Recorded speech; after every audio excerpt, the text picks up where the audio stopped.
Hyderabad cricket association వ్యవహారాలపై మరోసారి వివాదాలు చెలరేగాయి. టీఎస్సీ కార్యదర్శి గురువారెడ్డి హెచ్సీఏలో జరుగుతున్న అక్రమాలపై తీవ్ర ఆరోపణలు గుప్పించారు. 2004 నుంచి హెచ్సీఏలో అనేక అవకతవకలు జరుగుతున్నాయని గతంలో సిఐడికి ఫిర్యాదు చేయడంతో అప్పటి అధ్యక్షుడు జగన్మోహన్ రావుతో పాటు పలువురు అరెస్ట్ అయ్యారని గుర్తు చేశారు. ఖాళీ పోస్టుల భర్తీ, ఎన్నికల ప్రక్రియలో అక్రమాలు జరిగాయని ఆరోపించిన ఆయన జీవన్ రెడ్డి ఎన్నికను వెంటనే రద్దు చేయాలని డిమాండ్ చేశారు.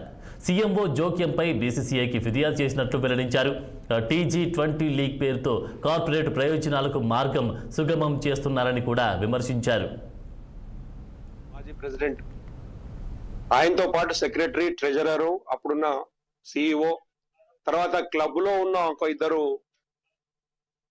క్లబ్లు కూడా, ఇది క్లబ్ మెంబర్లు కూడా అరెస్ట్ చేసినప్పుడు సిఐడి. ఆ 4 ఖాళీలు క్రియేట్ అయిన తర్వాత 4 ఖాళీలు పూరించుకోవడానికి ప్రభుత్వంలో ఉన్న పెద్దలు, హెచ్సిఏలో ఉన్న పెద్ద తలకాయలు అందరు కలిసి ఒక కుట్ర కుమ్మక్కు రాజకీయం చేసి ముందు జూలై 20 రోజు ఈ సంజీవ్ రెడ్డి అనే ఆయన సఫిల్గూడ క్రికెట్ క్లబ్ ప్రెసిడెంట్ ఒక ఆర్డర్ తీసుకుంటాడు హైకోర్టు నుంచి. 4 ఖాళీలు ఉన్నాయ్యా, ఇక్కడ అడ్మినిస్ట్రేషన్ ప్రాబ్లం అవుతున్నది, వీళ్ళందరూ దొంగలు ఉన్నారు హైదరాబాద్ క్రికెట్ అసోసియేషన్ లో, వీళ్ళందరి మీద కూడా సీరియస్ ఇన్వెస్టిగేషన్ జరపాలంటే ఎవరు పెద్ద తలకాయ లేదు, కాబట్టి ఒక జస్టిస్ ను ఇవ్వండి, నవీన్ రావు గారు అక్కడ క్రికెట్ లీగ్ ఆడిస్తున్నారు, వారినే కన్ఫర్మ్ చేయమని అడిగినారు. జస్టిస్ నవీన్ రావు గారికి ఓవరాల్ పర్యవేక్షణ అధికారం వస్తుంది.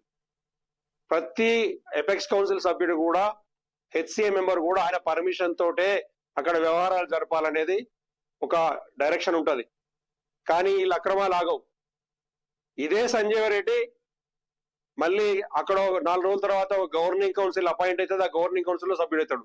ఏ దొంగలకు వ్యతిరేకంగా కేసులు పెట్టిండో, ఏ దొంగలకు వ్యతిరేకంగా సిబిఐ ఆర్డర్ కావాలని అడిగితే అది విచారణలో ఉండగా జస్టిస్ నవీన్ రావు అపాయింట్మెంట్ ఇవ్వబడుతుందో హైకోర్టు ద్వారా, అదే దొంగలతో అంటగాగడానికి, అదే దల్జీత్ సింగ్, అదే మిగిలిన బసవరాజు వాళ్ళతో అంటగాగడానికి సంజీవ్ రెడ్డి మాజీ ప్రెసిడెంట్, ఆయనతో పాటు సెక్రటరీ, ట్రెజరరు, అప్పుడున్న సిఇఓ,